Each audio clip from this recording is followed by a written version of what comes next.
Greetings, everyone, and welcome to another edition of the Red Pill Diaries. We're here with my colleague, Matthew Ehret, the journalist, the author, and the occult specialist. Matthew, man, how is it going? I checked out you on Infowars. I think it was Infowars, if I'm not mistaken. Was it Yeah, I mean, Infowars? I did a show on not with Alex Jones, but with Harrison Smith, who has a show on Infowars called The American Journal, and yeah, we talked about the occult and the occult underpinnings of the Roman Empire and the current deep state. So that was fun. It was a fun thing. So what before we get into the occult and all of that, what is going on in the West Asia, Middle Eastern area of the world? I asked Larry the exact same thing because I think Israel, the United States, and Turkey are now starting to have buyer's remorse with the overthrow of President Assad, because things look like it's bubbling and we're going to go to a regional conflagration. Yeah, like we're already seeing it, right? Like we have Turkey and Israel coming to loggerheads. There's tension there. There's different Armenian factions that have their own ideas as well that have been playing the game, used and also are using other forces. You got people playing, everyone's playing everybody, and I don't know who's really driving this car. HTS is certainly, you got factions within HTS. Some of them are very much pro allowing Israel to just grow and expand into Syria, but then other factions are just waiting for their chance to leap onto it and to push back. And nobody seems to be capable of establishing any kind of competent governance. So, I'm not as adept as Larry Johnson or a lot of the analysts that are out there. I'm trying to piece things together a little bit. I was caught off guard. I did not guess that this was going to happen in a million years. I want to believe that Alex Craner, who's probably got the most reasonable positive spin on his hypothesis pertaining to this being sort of a longer term trap to sort of weaken some of the bad actors. I'm hoping that that's true, but I don't know if that's true. And we're going to find out, I guess, more and more if HTS is able to, how much destruction is going to grow in the wake of this whole thing that happened a few weeks ago with the ouster of Assad. And, are we going to see an attack on Lebanon from Syria? Are we going to, or from Syria and Israel? Are we going to see an attack on Iraq, on Jordan?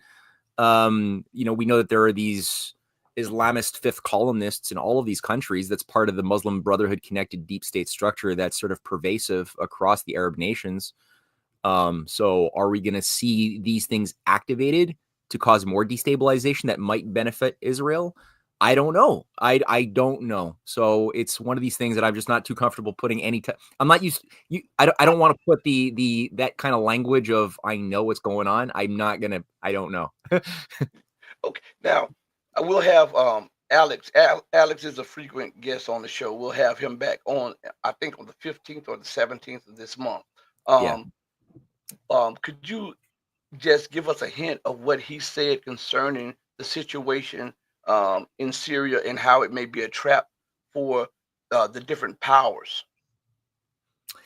Yeah, I mean, Alex has made the point that like the Afghan trap was set for the Soviets back in the 80s in order to enmesh the Soviets into an unmanageable situation.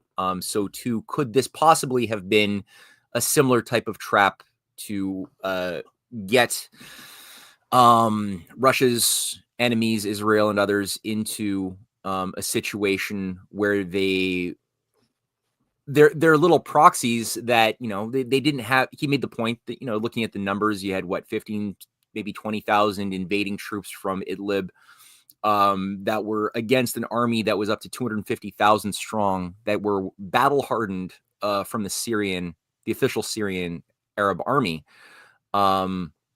That the numbers don't account for how such a tiny invading force would be able to sweep up the way that they did. So unless there was some idea of a top-down decision made by Putin and others to put the order out into give them a sense of false confidence, but without the means of actually managing. There's no capacity that Alex Craner has noted of HTS to manage and govern the nation militarily, economically, or anything. So at that point, it could just be to drain down the resources to, of those threats, the Anglo-American Zionist threats that Russia is dealing with.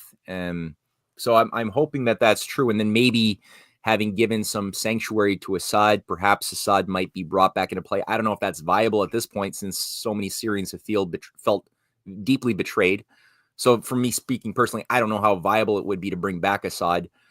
The Alawites are being hammered right now as communities are concerned by HTS. So that's what makes it a little bit difficult for me to fully embrace Alex Craner's view. Is just I've seen so many videos of atrocities, beheadings of civilians, especially Alawites and Christian communities, that doesn't justify this type of cold Machiavellian maneuvering, if that's what was done. But then again, I know there's real politic. Real politic is what it is. It's part of like living under an oligarchy that plays by no rules, but the ones that they can make up on their own for the benefit of the few who see themselves as an overlord class that must reign supreme over a depopulated, society at war with itself. And they're vicious and evil, and that's been the way human history has been shaped. So if you're going to fight against that, sometimes I get it. You got to make tough, brutal decisions sometimes in real battle. And I want to be an idealist, that never compromises. And I've never been anywhere near real political power in my life. So for me, it's all very abstract, try to make sense of what would I do if I'm if I'm in a power position in Russia, in China, and what would I actually do to fight this type of multi-leveled, sophisticated beast of an operation that is the oligarchy. It's difficult to put myself into Putin's shoes. Well, I'm going to put you in Matthew's shoes for a second. And Matthew, I want your honest opinion about the latest statements by President-elect Donald Trump about taking the Panama Canal, retaking it, subjugating Greenland, and sanctioning and bringing to heel Mexico and forcing Canada to become the 51st state of the United States. Yeah. Well, I'm not super enthusiastic about that, in all honesty. And I guess for those amongst your viewers who might have read some of my stuff, they might have noticed that I've spent a number of, it takes up a big chunk of one of my books on the Revenge of the Mystery Cults, Volume 2. There's chapter 14 and 15 of this book called Rosicrucian Golem, which features Tesla and Isaac Newton and Darwin, and there's Elon Musk over there with the Rosicrucian cross. There's 2 chapters in there that deals with Technocracy, Inc. And it's something I've been mapping out now for a number of years. And here, I'll actually, while I'm at it, I'll just show a little. Can you? I did a little share screen. Yeah. So you want to share that screen there? Okay. There we are. All right. So that's from an article that's a chapter of the book, and I published it on my Substack. And it's under the title of Elon Musk is Tesla 2.0, the legacy of Technocracy, Inc., and the push for a North American technate. And what I did in this chapter is I just go through Elon Musk's grandfather a little bit, because Elon Musk has spoken on a number of occasions about the need to revive the technate. He referred to it in several tweets in the issue of a Martian technate. And the idea itself and the terminology came from an organization that was created in New York in the 1920s, or officially 1933, but it was already created in 1922. And it was managed for about 7 years by Elon Musk's grandfather, who's this fellow here, Joshua Haldeman. And that's so Technocracy, Inc. was designed to deal with the Great Depression, Mass 25% unemployment. People were starving in the streets of America. It was bad after the banks were had a meltdown. I'm trying to find my my image. Here it is. And so the way that they pushed it, their solution was to say, okay, let's have the engineers that control the levers of industry shut down industrial civilization in an engineers mass strike, and then reset that society with a centralized command and control with what's called a North American technate. So there would be different jurisdictions of the world under different technates of scientific engineers that would then manage the systems of production, consumption, transportation, and they would have a new credit system assigned, like a new system that would be outside of the current monetary system, where everybody would receive a certain quota of energy credits. So some scalar metric would be associated with the new type of currency that would be itself defined around how much energy could be measured in the production and transformation of raw materials into useful goods. And everybody would be given an allotment that they can use up in the course of a month. And again, this is the map that they drafted of what the American technate was going to be. So for me, Elon is a Silicon Valley technocrat. He's a transhumanist as he identifies himself. You and I have talked about this a little bit when we talked about a month ago about why I don't really trust Elon. Him and Peter Thiel, who have both turned into pro-MAGA Silicon Valley transhumanists. Both of them are ideologically transhumanists. Both of them don't believe in the soul. They don't believe in it. They believe that human beings are an advanced algorithm. That's what both of them believe. Elon Musk has talked at length about his idea that human beings are just binary or are algorithms. And as such, we must, in his Darwinian view of natural selection, which he's got a certain radical view of it that all of these transhumanists have, which is that if we don't self-consciously correct the universe, which involves correcting the brokenness of human beings, then we will go extinct and the universe will die faster than it otherwise would.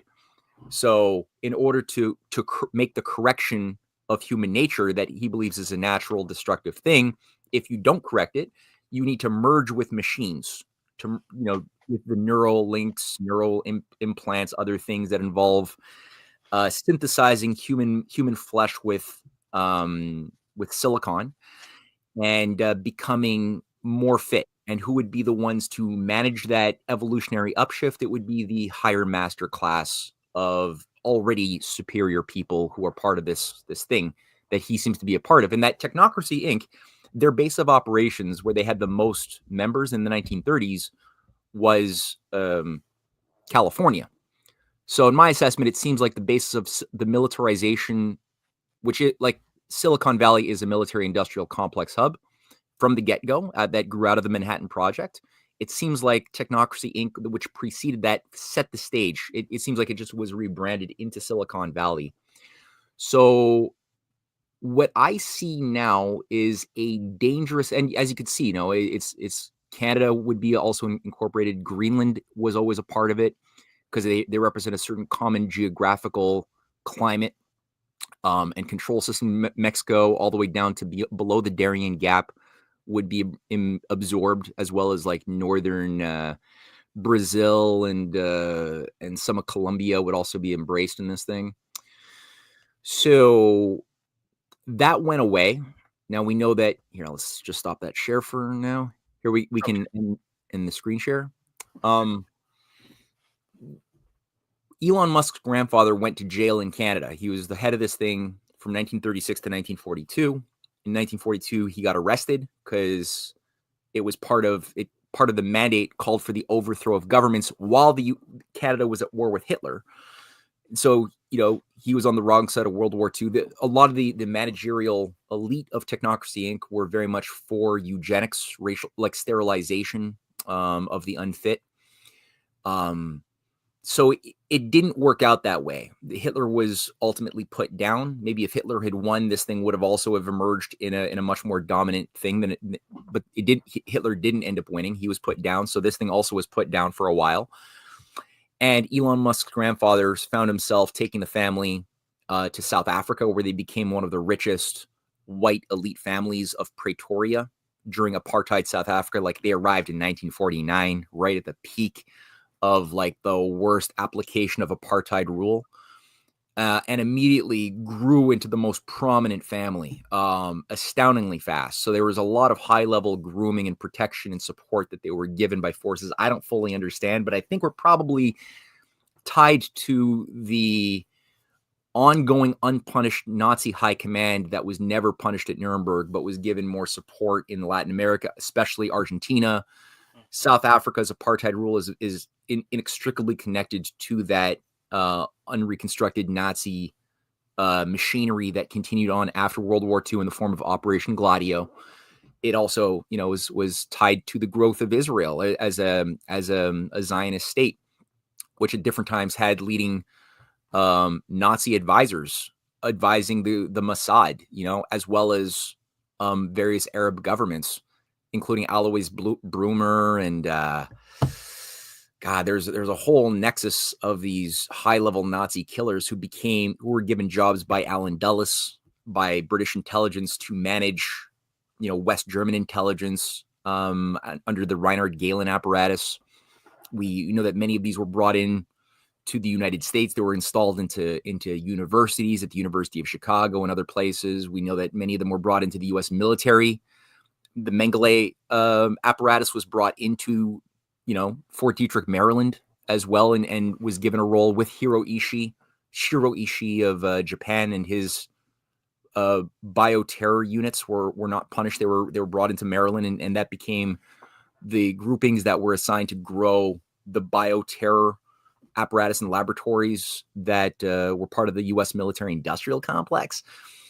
And that just grew and grew and grew. So we got all these things, and I think South Africa seems to have played a big role in the cultivation and providing sanctuary to some of these more vicious fascist elements, especially the groupings around Prince Bernhard of the Netherlands, who had always a very close relationship. The Netherlands, that's where you have Afrikaner. That's why you have white people in South Africa for the most part. Is the Dutch had a colony there for centuries. And when the Cecil Rhodes British Empire faction won, a lot of the most vicious leading families of the Dutch were kept in power, right? We're allowed to stay in power, but now under a more roundtable Cecil, like a Rhodesian view of things under the British controls. And you had this thing which I mentioned, Prince Bernhard. For those who don't know, Prince Bernhard is a Dutch royal who died in 2004, but he was a very close ally with Prince Philip Mountbatten, and he was a Nazi SS member. They've declassified his Nazi SS affiliate records that only a few years ago were declassified. He always denied it, but it was actually true. He was part of the Dutch Nazi sabotage operations that were sabotaging the Dutch resistance fighters who were fighting and trying to deal with the Nazi takeover of the Netherlands during World War II. He was part of the thing that was sabotaging that.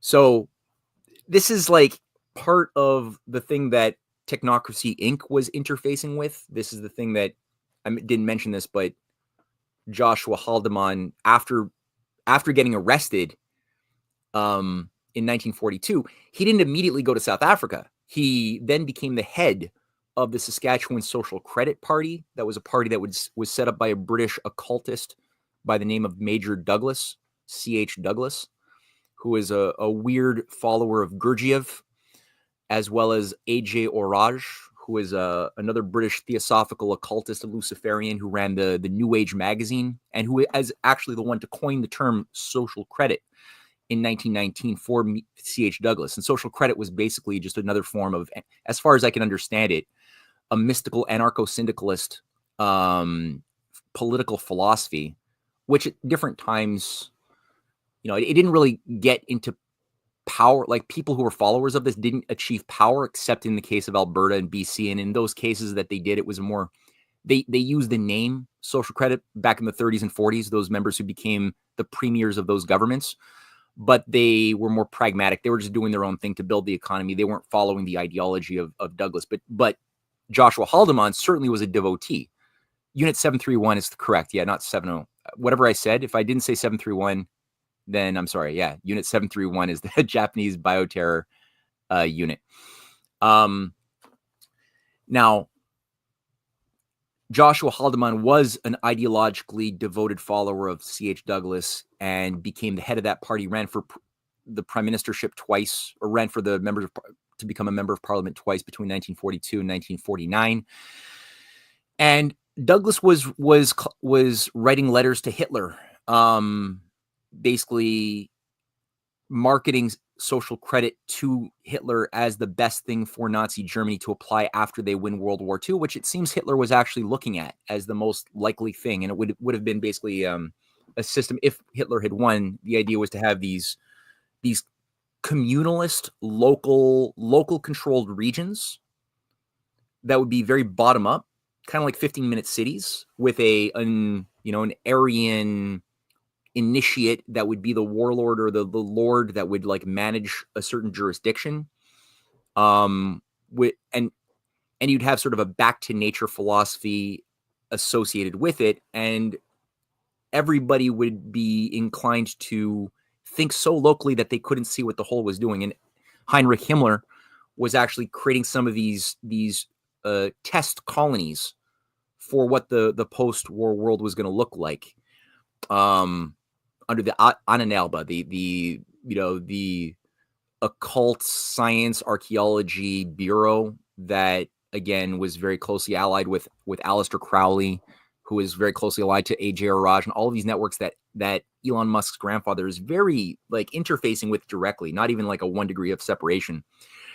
So it seems like there's like this occult agency behind Technocracy Inc. and behind social credit. And when he couldn't get power, that's when he went to South Africa, which again seems to have a lot of occultism, which is at the heart of the Nazi religion, which is this SS Thule society mysticism, which is not Christian. It's not a conventional religious thing. This is based on an idea of reviving the Odin worshipping paganism of the pure, Teutonic Black Forest bloodlines that they romanticize of the ancient Roman and even pre-Roman Empire period that they want to revive. But they ignore the fact that if you actually look at what these pagan Teutonic proto-Aryan peoples were doing that became the Vikings, you got to accept a lot of human sacrifice. You got to accept some really disgusting behavior and raping and pillaging as part of a sacred worship of some weird idea of what the gods want you to do. And they romanticize it under a Wagnerian sort of revamp of what they think the pure people really were all about. So anyway, but then again, they actually do a lot of killing and sacrifice like they were doing in Wewelsburg Castle under Himmler. There actually was, a New Templar human sacrifice practice. So all that to say, when I look at, not to get, to get too much into this, but when I look at the discussion for expanding the control system into Canada, into Greenland, into the Darien Gap, into Mexico, I get weary that it looks a little bit too much like Technocracy Inc. or its revamp in the form of the North American Union, which was being pushed by many of those who privy councillors in Canada, who like John Manley was a leading figure who was in charge of selecting Justin Trudeau back in 2006. And they were also, I think they played a role in selecting even Barack Obama, because they were very much tied to the behaviorists like Larry Summers, who were setting up this behaviorist takeover of the United States. But it happened in Canada under Canada 2020 in 2006. These guys were part of a task force for the creation of a North American Union, which called for essentially a new command and control to deal with whatever future crises should emerge. And it would be modeled on some, basically the euro. So all of this could go really sour if that's the basis upon which Trump's program is premised. That would be terrible. However, at the same time, I also recognize that Trump, looking at what he was doing in his first term, reflects an intention to avoid World War III, or a sort of a tendency to support the growth of diplomacy based on economic cooperation. And he would say belligerently bad things a lot. he would, he'd make fun of Kim Jong-un. I got one of my co-hosts, I just did a show with this morning. He made the point, like Trump would attack Kim Jong-un, berate him, and then all of a sudden show up and like, in North Korea, and they were like doing a bromance, eating chicken wings together and organizing an entente of cooperation with South Korea, and or Trump would say something about like needing to get rid of all of the Muslims from America. He'd say something really over the top belligerent, and then he'd go and get an like a sword dance in Saudi Arabia and be treated like a supremely honored guest, in a very Muslim nation. So he would often say things and then do the opposite in a positive way. And when I look at his fight against a lot of those deep state structures that are controlling Justin Trudeau, to restore protective tariffs, to restore the right of the nation state to use protectionism in opposition to the private corporations that did NAFTA, which was a precursor to the North American Union. It was all based on the idea that private corporations and banks would have the power over the continent through their absolute unchallengeable control over the economy. Whereas Trump's kind of flipped it on its head by bringing the nation state back into play over the corporations that didn't want protectionism to ever be applied or any type of regulation. So that was stuff that I saw in the first term, as well as like a general look towards trying to find military and other cooperation with Russia in Syria. In Syria is just one of many, many domains. So I'm hoping that some better instincts might be influencing this and might be trying to co-opt this terribly insipid, evil idea of these, anti-humanist transhumanists who are trying to revive Technocracy Inc. And maybe there's a fight to co-opt it and use it towards something beneficial to humanity. But my faith in that one is not very high. But I'm not gonna ignore it either. I'm allowing myself to entertain the possibility that this could still be used for the good. But I don't know. Again, I'm in an I don't know mode right now. Well, let's go back to Elon. But why do you think that so many people believe in him and so many people have swallowed the Kool-Aid that Elon Musk is this benign, beneficent technocrat that is trying to restore national sovereignty and all of this stuff? Why do you think so many people have bought into that, and they believe in him, and they believe and they continue? Because I see the narrative on a lot of alternative media channels. Every time Elon says something, they broadcast it as if Elon is in their corner. Why do you think so? Well, I guess it's probably, in my view, despair that people need a hero so badly because they've been so disappointed so much, and they're so afraid that they're willing to accept the propaganda that's come with Elon as a brand. Because Elon's not, if you actually listen to the guy speak too long, he's for any extended period, you can see he's not like a profound thinker. Right. So the type of there's a massive amount of propaganda that is working in lockstep to promote an image of him as the coolest, smartest, brilliant human being to ever exist. And we're living in a very consumerist society as well, where we've been conditioned to take on desires and convictions over several generations of living in consumerism that are marketed and given to us by the manipulation of popular culture and popular opinion. So people have been induced to, adapt themselves to whatever is popular, even, if it involves like wearing your pants down below your ass, which is super impractical and absurd to see.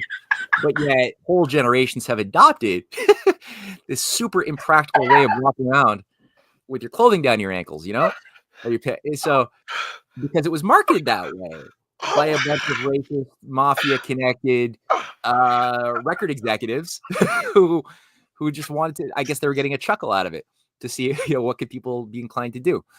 So that's the way I see it, is people have just they've been made a little cynical, and they've been inclined to take on convictions that are not of their own creation. and to follow the herd a little bit much. And if all of your friends say Elon's awesome, well, you would be the weird guy if you're speaking critically about, well, but isn't he pushing merging with machines and building mRNA injectables in his 3D printing Tesla companies that's merged with one of the biggest German pharmaceutical company to produce these 3D injectables of mRNA blah blah blahs. Like if you're one of those guys who poses those questions, you might be laughed at, you might be berated. So people would rather just ignore that and simply adopt the easy answer, which is he's awesome, he's so smart, his Tesla trucks are so cool, I want one. Like he's so rich, and because he's so rich, he must be the smartest, right? So it's got this weak assumption that wealth is the cause of your intelligence, which maybe in a healthy society that would have some correlation, but we're in such a dysfunctional, messed up system where you could make money out of nothing. Like you look at all these speculating Mayor Bloomberg or former Mayor Bloomberg, Michael Bloomberg billionaires. They don't earn their money. Their money is gleaned from activity, which is ultimately not productive. And one could say, okay, but Elon's got a lot of money associated with companies that are productive. Well, yeah, kind of. But, at the same time, it's like, well, the reason why Tesla was able to grow in the first place, or even let's look at SpaceX. The reason why is because you had the cultivation of In-Q-Tel. So you had, I forget the director of In-Q-Tel back in 2003, who took Elon Musk to Russia to start up SpaceX by trying to acquire some cheap Russian rockets. And again, he was being groomed by what is In-Q-Tel? In-Q-Tel is the official venture capitalist front for the CIA, set up in like 1997. The same year, 2003, that another In-Q-Tel executive was working with Peter Thiel to set up Palantir. Peter Thiel and Elon Musk are two children of white elite apartheid South Africa aristocracy, both of those kids. And both of them were brought into Silicon Valley. Both of them had very similar parallel experiences, except one went through actually, they were both in Stanford, but Elon was only in Stanford for like a day. But they were both processed through that thing that runs Stanford, which is very much tied to MK Ultra and the Esalen Institute back in the 60s and 50s. Stanford is the driving force of what organized Silicon Valley in the Cold War era as a branch of the military intelligence apparatus. And so you got weird things that both of them experienced. Both of them were selected by whatever decision-making centers make those decisions to become big players within what became the PayPal Mafia. And both of them were involved in the creation of PayPal as the first sort of digital alternative payment mechanism, which Elon wanted to be dubbed X back in the 90s after he sold his Zip2 company that his dad, who is supposedly his estranged dad, who he says was estranged, actually was the first investor, gave him $20,000 because he had a big emerald mine. And, Elon passes off the story that he was a poor student, just living moment to moment, surviving on couches and sardines. It's like, no, he's from one of the richest white families, being sponsored by his emerald mine owning father, Errol, who, by the way, has a weird relationship because he's like now married to to Elon's half sister, his own daughter. his dad married his own daughter, or stepdaughter, I guess, which is like Elon's half sister, which is weird. So you got these weird practices in the family, and but yet he tells another story that's not the truth. And so you got him selling Zip2 now. Once it's this weird digital telephone book company that's sold to Compaq for way more than it's worth. Like huge amounts of money are being spent here for something that's basically a digital telephone book that he then used to create X.com, which he calls back in the 90s to be the everything thing, like that everybody's going to do all of their banking in the world on this alternative banking mechanism. That it becomes a theme. So all let's say In-Q-Tel is there helping Peter Thiel get into military industrial contracting with Palantir. You got Elon also being overseen by the CIA, front group. In-Q-Tel, same thing, same year, same time, overseeing the growth of SpaceX and what becomes Starlink later on, as a civilian front group for something that will actually benefit the military-industrial complex as far as their ambitions for building space weaponry outside of any type of domain of regulation or oversight that normal elected channels of government would be expected to have some form of transparency. Well, if you're a civilian group, you fall outside of those jurisdictions. So whether it's Palantir or whether that's surveilling everybody and doing what the was it John Poindexter? Because you had this grouping of Straussians that were organized around this neoconservative takeover of America in the year 2000. Well, part of their founding documents, their manifesto under the Project for New American Century, one of them was Rebuilding America's Defenses, which calls for the new types of warfare of the 21st century that involve bio warfare with genetic targeting was one of those. Cyber warfare was the other one that they would call for devoting their resources to. And number 3 was space-based warfare. That again would involve an abrogation of many treaties that have tried to demilitarize space since the 60s. JFK and Lyndon Johnson advanced certain treaties that called for a non-military focus for space. That all had to be thrown into the garbage by these neocons if they wanted to actualize what their manifesto said. And to do that, again, required civilian front groups. So the fact that you have, again, both Peter Thiel and Elon working together, both of them becoming, these pro-MAGA things all of a sudden. Both of them were working with behaviorists as well in 2008, 2009. Johnny Vedmore did a whole series of investigative reports that were brilliant, showcasing these workshops by these behaviorist cyberneticists like Richard Thaler, who was overseeing the cybernetics takeover of America under Barack Obama, and Larry Summers. That's what Elon Musk was brought in to participate in these brainwashing workshops over several years, starting in 2008. Peter Thiel was a bankroller of those workshops as well in the Edge Foundation. So, if you look at it, Peter Thiel, when he was at Stanford, he was overseeing a Straussian magazine that he founded and edited for 4 years, called the Stanford Libertarian Review. And it was bankrolled by, I want to say not Irving Kristol, Richard Pearl. Yeah, that's what so you got that.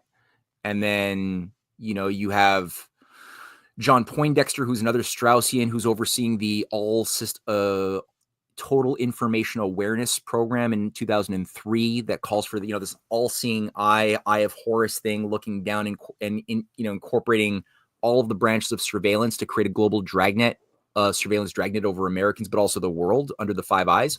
That gets shut down after about a year because people don't like it. It's a little bit too invasive. So immediately the same day that's shut down is when Palantir, another surveillance outfit, is brought online to do all of the same jobs of total surveillance of everything, with primarily its primary contractor being the military. And at the same time, Elon Musk, with his SpaceX, is part of what becomes the new space movement. And the new space movement, Jeff Bezos gets in on it with his Blue, whatever it is, his private space company for billionaires. And then you got Richard Branson, another billionaire, pushing it. And then you got Robert Bigelow, who's a big UFO promoter, who's also big in the new space movement with his Bigelow Enterprises, who's also bankrolling Harry Reid around that same time, 2007.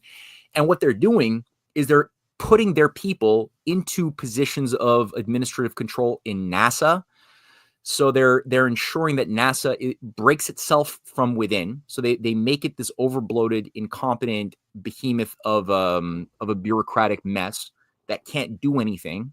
After JFK dies, like, NASA is just turned into a self-destructive mess with no goals, no directives, no means of carrying out goals anymore in the 70s and the 80s. So it becomes a demoralizing, broken thing that gets increasingly infiltrated by people who break it even more, kind of like what they did for the US as a whole. You cause it to break down, and then you make the argument like, look, if we didn't have nation states, we wouldn't have this broken mess. So let's have a world government. And it's like these people are artificially breaking it, though, right? So they did that to NASA, and then they said, well, look, because NASA can't get anything done, we need the new space movement of private entrepreneurs to do things instead of the government. And they started giving contracts to Elon and to Jeff Bezos from Amazon and other members of the PayPal Mafia that then ended up integrating more and more with the shadow government. So why do people like Elon so much? Again, it's pure marketing in my mind. It's pure propaganda. It's the same reason why they like the Beatles when nobody even knew what the Beatles were in the 1960s, and all of these girls were bussed into the airport to just scream like like crazy people, because they were all given like $10 or whatever, to just scream at whoever walks out of that plane, and all of the camera crews were in place from Time Magazine and Life and everything to take their pictures, so that the next day you got girls screaming, not even being aware of why they're screaming, because these Beatles walked out of a plane that they never heard of before. And within 3-4 days of that, they're on Ed Sullivan creating a scandal. And just through careful marketing, basic commercial propaganda, it's the British invasion. It's the Beatles sensation. Beatlemania is there, and people are like going crazy about how awesome they are. But it was put there for them. It didn't come from within those people who decided that. And so that's Elon Musk in my mind. You mentioned the PayPal Mafia, and could you just go into that just a little bit for the viewers? Yeah, well, it's a network of Silicon Valley players who in the 90s set up PayPal, which was sold to the founder of to eBay in 2002 or so for a lot of money. That gave Peter Thiel and Elon all the monetary capital they needed to do all the stuff I just said.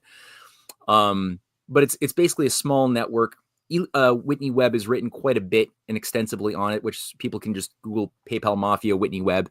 But it's a bunch of players who seem to have been selected to be frontmen that would become made super wealthy as part of the new aristocracy of America, but always beholden to a higher power that would allow them to be so wealthy as long as they use their money to grow certain capabilities within the machine that would nudge us towards a great reset and 15-minute cities, but under different names. So you had some that were marketed to, and it's a small grouping of people. It's, I think they call themselves the PayPal Mafia.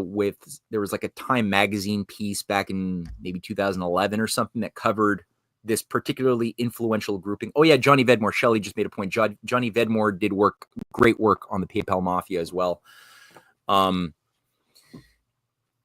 And so the name PayPal Mafia was given by, I think it was Time Magazine, to this grouping of maybe 13, 14 individuals. Again, Elon and Peter Thiel are two of them. I'm forgetting some of the names off the top of my head right now, but you had Ken Howery, who is a World Economic Forum young leader who is also on a member of this thing, who's I think he's being brought into the Trump administration currently as a player.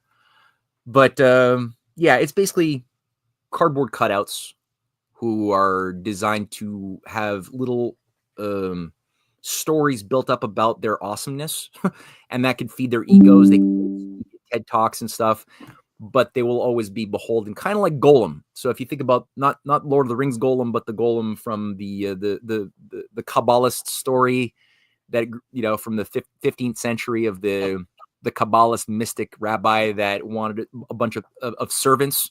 So he did a magical incantation. Yeah, clay. Yeah.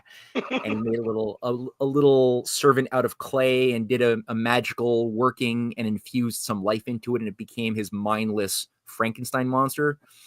I sort of see a lot of these people kind of like golems in that sense. You feed their egos, you give them sex or whatever makes them happy. They love being cool. Elon certainly loves being cool. He enjoys it a lot. And so he will then just go along with whatever stories his handlers create for him because he's happy being the cool guy. He might even think he's as awesome as they say he is, maybe.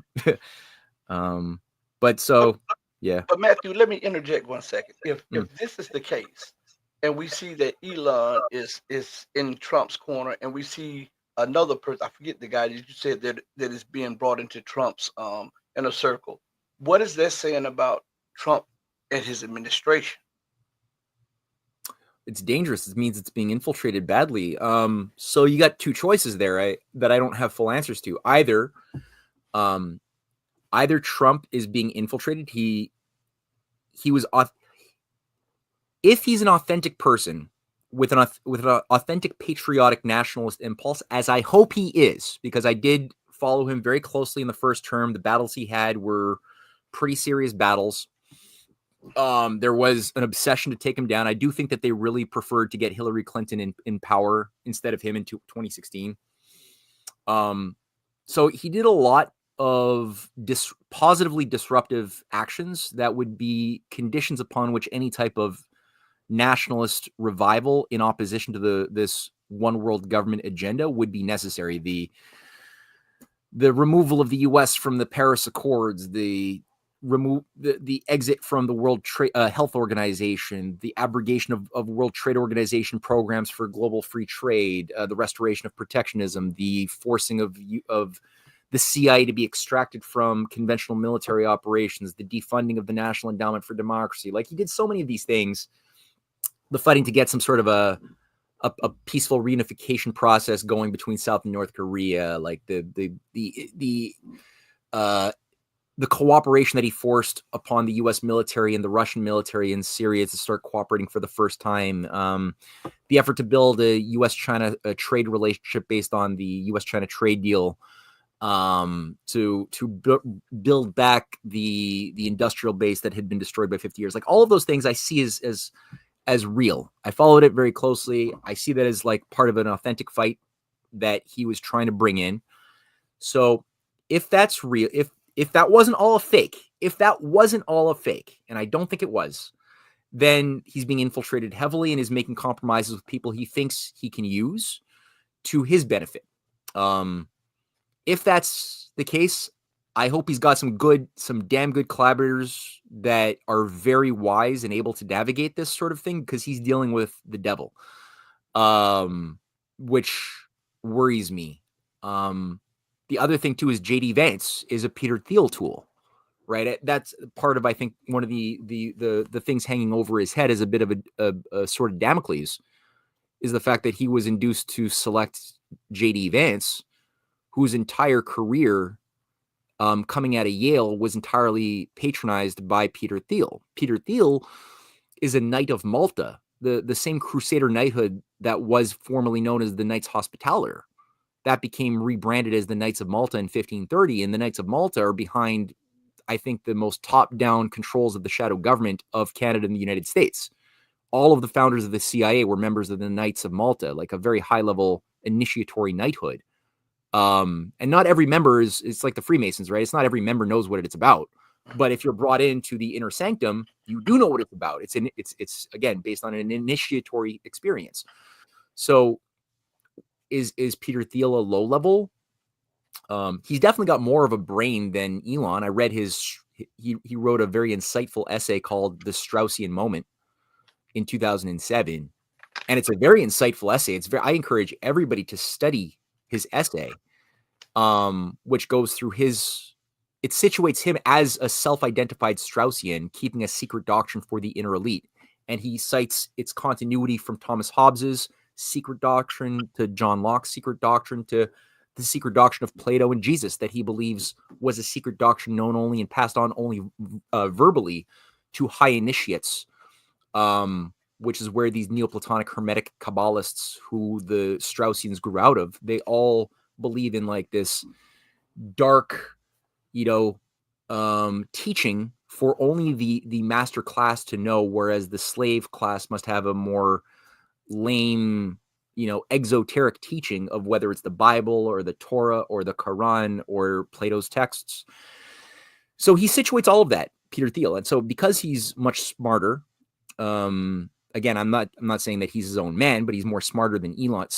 I've never seen Elon write anything of an intellectual level that is on par with that, or say anything intellectually advanced.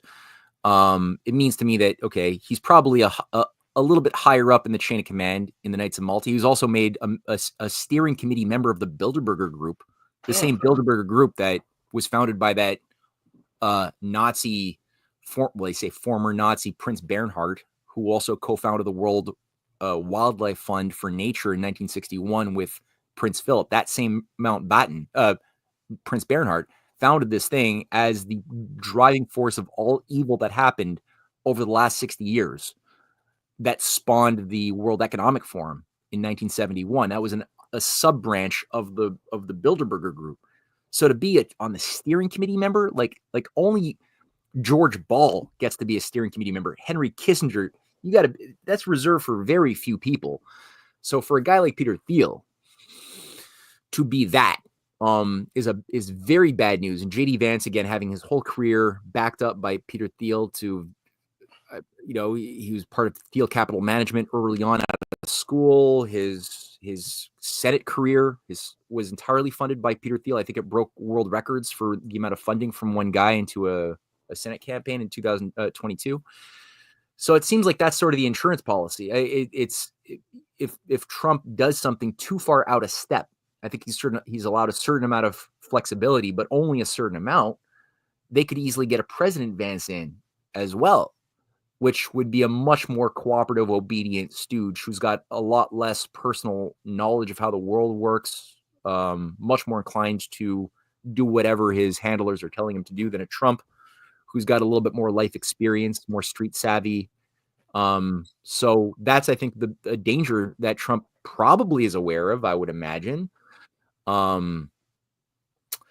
So, what does it mean that Trump thinks that he can work with Elon? I mean, we see certain breaks, there's certain disputes now over the issue of some of these foreign worker visas.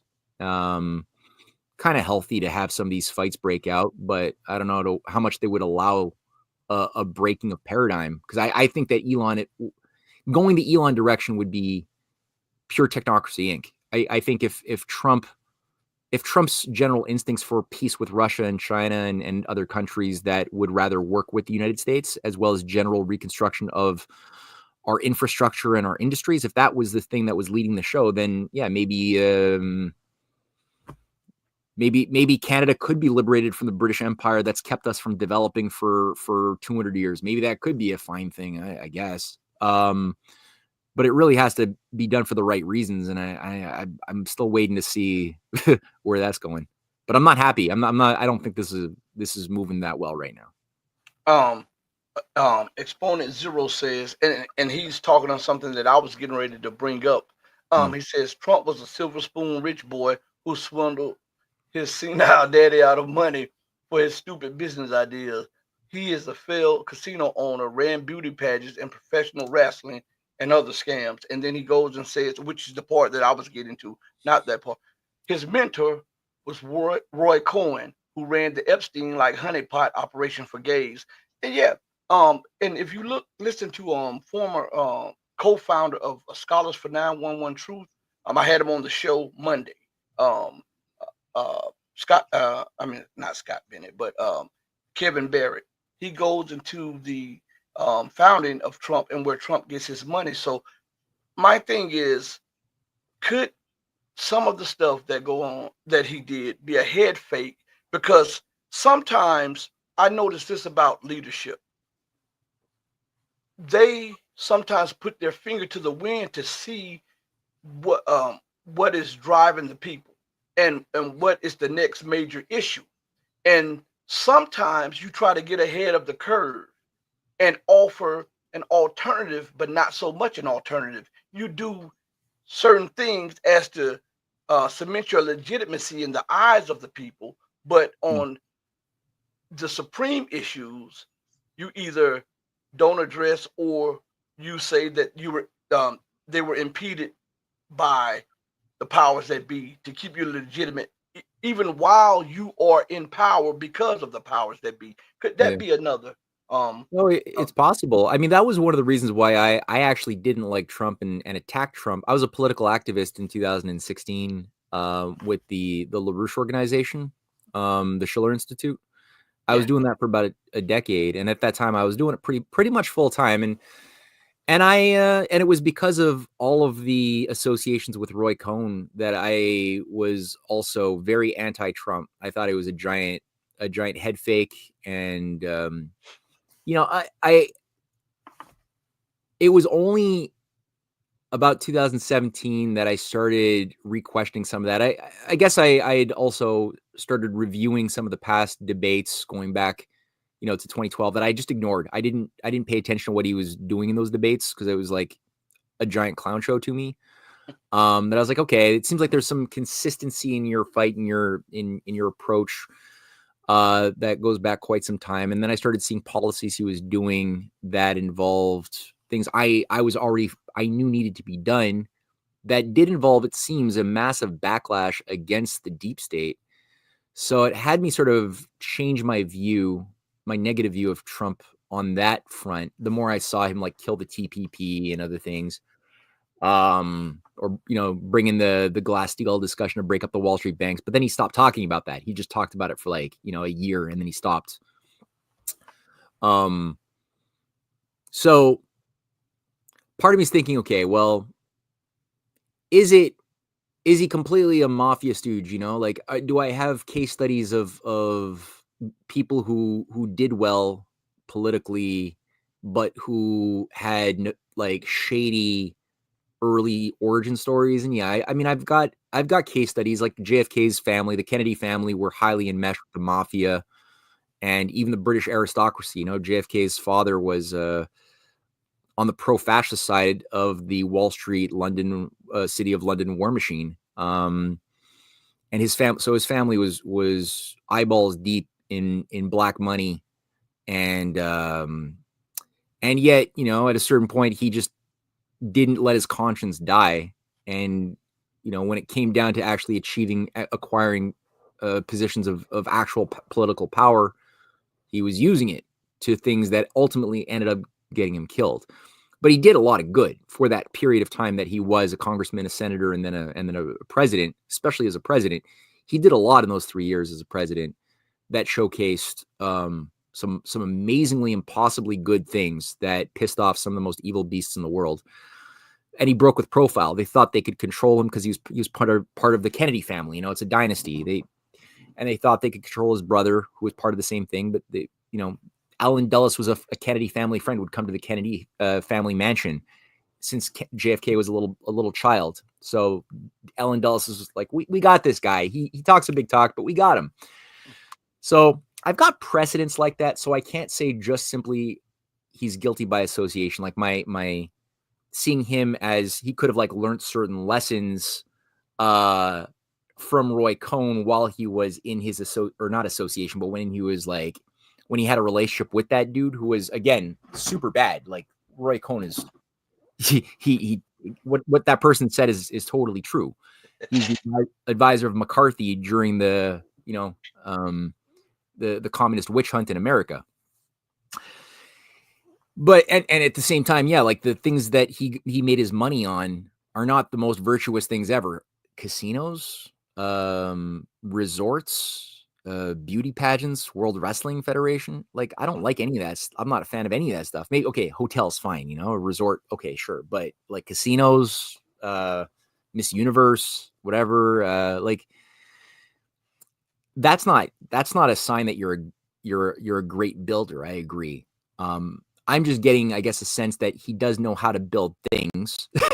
And that's really it. Whereas other political people from the political class have never built anything. Mm-hmm. They have no knowledge of things, either regulation, what's required to deal with construction companies, what's required to get things done. They've mostly come out of like schools of rhetoric and law and go straight into politics to read a teleprompter with a bit of suavesse.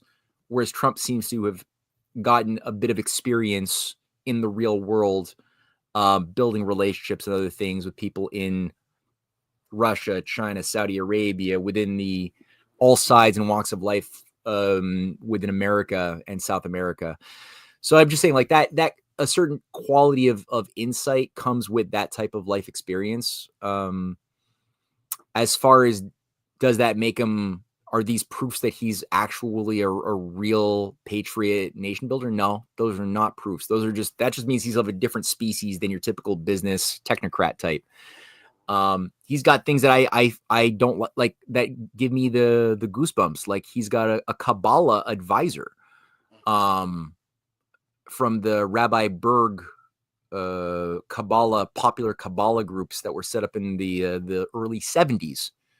And one of Rabbi Berg's followers, one of his top rabbi disciples, is a Kabbalah teacher for Trump. Does that mean Trump is, a Kabbalist, mystic, eschatological, Meshi invoking sorcerer? No, it doesn't mean that, because you got different types of approaches to Kabbalah, and some of them are just about like self-improvement, which is what this particular teacher says he is, like focus on power of intention, manifest intention, things like that, which is part of the typical popular self-help tool basket. But does that mean he's not engaged in the broader occult, eschatological, invoking the Messiah to bring in the end times? It doesn't mean that either. He might be. It's possible. I don't think so, but I'm not going to, again, throw that hypothesis out the window. I'm very much on my guard for that, because I know that Peter Thiel is also very obsessed with the Antichrist idea.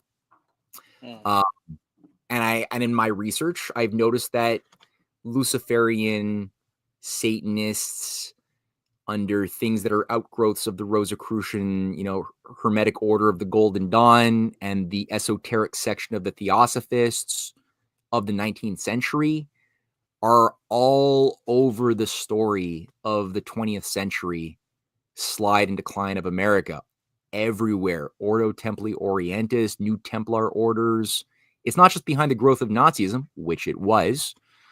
Like that's what Heinrich Himmler and the inner level SS Thule Society followers were all members of the New Templars. They had a Knight of the Round Table, thing going in Wewelsburg Castle, where they would do their Wewelsburg workings to try to invoke like that stuff we see in like films, Hollywood films like Hellboy, or Indiana Jones even kind of made fun of some of this stuff. But these are actually, that's real stuff that was being done to try to like invoke demons the way they think Solomon was able to invoke demons using his Pentagon ring and their weird Testament of Solomon grimoire that they've been following, which seems to have been written in the medieval times by a bunch of black magicians, which posits that Solomon, when he built his first temple, was building it by controlling hordes of demons that were given to that he had a power because of a ring he was given by Beelzebub or something, who then created the Solomon Temple that was then destroyed and then rebuilt and then destroyed,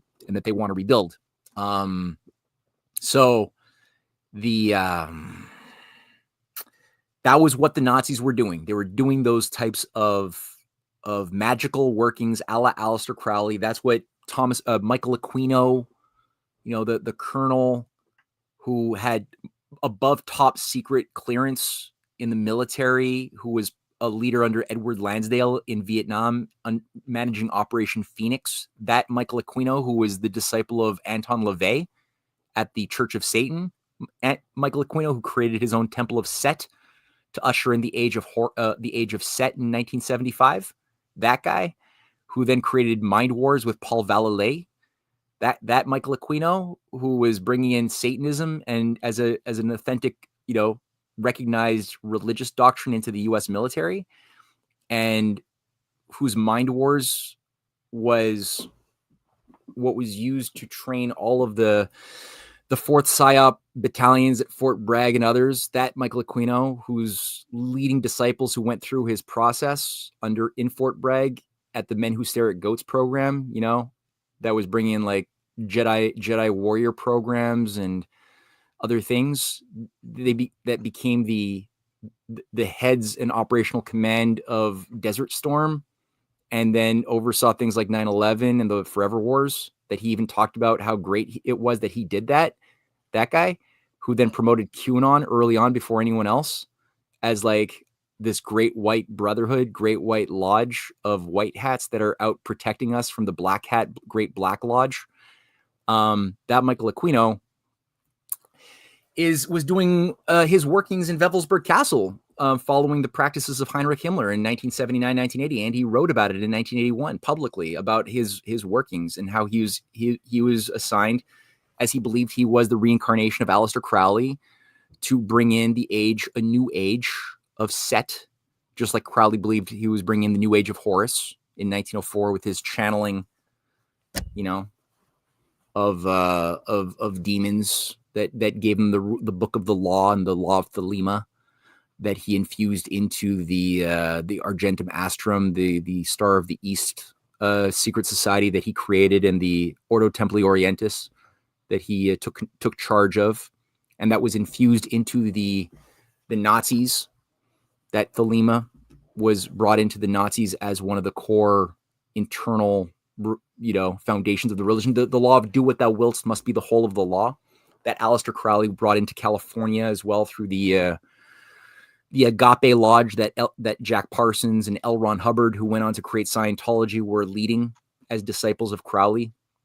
So you got this thing that's been there, baked into our society, managing our wars, our assassinations, overthrows of government, the rise of regime change, politics, all this stuff that it seems Peter Thiel represents in a self-conscious way. And I would, again, like to think that the better American traditions that I've written about, have explored, did find some expression in Trump and the better patriots that did come to power over the preferred Hillary Clinton, and that did certainly good things on several core points that matter a lot for the survival of the species in the first term. But I don't see as much of those that patriot movement. I don't see the level of sophistication and awareness of it. I see a lot more power and influence in this fake Silicon Valley MAGA movement, which is tied to Satanists a lot. And that again worries me. A light moment. He wasn't talking about black people. He was talking about black magic. Oh, yeah. I'm just being a little facetious. Oh, yeah. What I was talking about, the black nobility. I don't mean Shaka Zulu. I mean, yeah. I have to be facetious. We have to lighten the moment sometime. So, everybody, before we end the show, one last question. And Cosmo Ray, he put this up there and he put it back up there again, and so I want to let him ask the last question because he's been participating. And Shelley is always bringing the heat, So, Cosmo Ray says, "What do you think of HB1 visa and Canadian temporary worker program?" Oh, it's not really so much of a high priority for me, honestly. I mean, see, my mind is just put its investment in time into other considerations about the controlled meltdown of our system and our banks into a controlled hellish demolition, and whatever it takes. See, because there's a fight over the new system. What the new system is going to look like is highly underdefined. And I see when I look at Russia, China, Indonesia just joined the BRICS. There's a when I look at the way, the philosophy underpinning how economics is conceptualized, foreign policy, cultural policy, amongst those leading countries, especially China and Russia, but a growing array of those nations allied to the what you could call maybe the multipolar alliance. It's based on a philosophy that I recognize as being something which is tied to natural law, and that has historically been what has successfully resisted the systems of feudal controls that hereditary oligarchical systems have always demanded. So the thing that's overthrown those types of feudal systems has been represented by the quality of philosophical considerations I see coming out of the Confucian idea of the mandate of heaven, of a higher conception of win-win cooperation and self-interest based on mutual development, long-term thinking based on a consideration that the citizens have intrinsic value. The people's existence cause the laws to have authenticity and not the will of a minority elite that imposes their will onto the masses. It's not that, it's the other one. So I look at that and I see that at the best of times, America once represented or was enlivened by those those philosophical considerations. Usually when American presidents die while in office, it's usually when you look at what they were doing, you'll find something very much in conjunction with the type of policy making that's currently being shaped by the grand strategists of Eurasia. I would like to think that better tradition has not been killed, but has been given a conduit to be revived from the United States and maybe even from within Canada, perhaps, but Canada's a lot more controlled. Maybe. And if it does, then the only way to save the United States is through working with those countries that have much more successfully resisted the Malthusian death cults and have put forth a positive dynamic for future development that everybody can participate in, while respecting each individual culture and sovereign nation state, but working towards things that benefit everybody in a real way, not the Great Reset way that uses words like, we got to sacrifice for the greater good, but then it was always dishonest, right? But for the real idea. So I see that anything which would bring the U.S. into a situation where it's no longer committed to suicide and murder, but towards survival and rebuilding what we've destroyed would be good. And if that involves a period of protective tariffs along the way that have to be modulated intelligently to allow for the building up of our Rust Belt and the retooling of our lost industries, you got to do that. If it involves using cheap labor for a period because we've wasted away, you might have to have a period, as long as people don't think that that's a forever model. Like, that's a gateway towards building up more capacities and more abundance so that we can increasingly uplift everybody to a higher standard of living on every level. So you got to have that general philosophy of improvement once again that we've lost over the last several generations. So we got to introduce the idea of making things better once more, instead of just adapting to scarcity and corruption and mediocrity. And that's the way I philosophically think about the visa question. It's so ephemeral. It's so locked into the collapsing system, the whole debate, that it just doesn't seem like that's where it's at ultimately. Yeah. Well, again, my guy Matt has come on the show and kicked butt. Thank you so much, Matt, for everything, man. Hey, always a pleasure, Rashid. Thank you, and thank the audience. I thank you, everybody who's listening to. It's been fun. All right, man. I'll talk to you later. Be blessed and be safe. All right, you too. Bye. Everybody, listen, we've had 2 shows today, and I want to thank each and every one of you for your patience and for just giving the time. And we hope that whether you agree or not, that this can spark dialogue, discussion, and maybe we can get to some type of understanding of what is really going on. Okay. I just want you all to know from the depth of my soul to the bottom of my heart that I'm appreciative that you chose to give me your time. And I hope in this short period of time that in return, the show has given you an equal or greater value. Always remember to treat others as you would have them treat you, to do right by others, not for material gain or for credit. Do it right because it's the humane and the right thing to do, because even when no one else is watching, God Almighty is watching you. And I know I have said this ad nauseum, but I love each and every one of you who loves truth, but know that the love that I have for you will always pale in comparison to the love that God has for you. Until we next speak again, stay strong, stay true, but above all things, remember to stay righteous. Hey, mama, your baby boy loves you more than life. Deuces, everybody. We're out of here. Thank you all.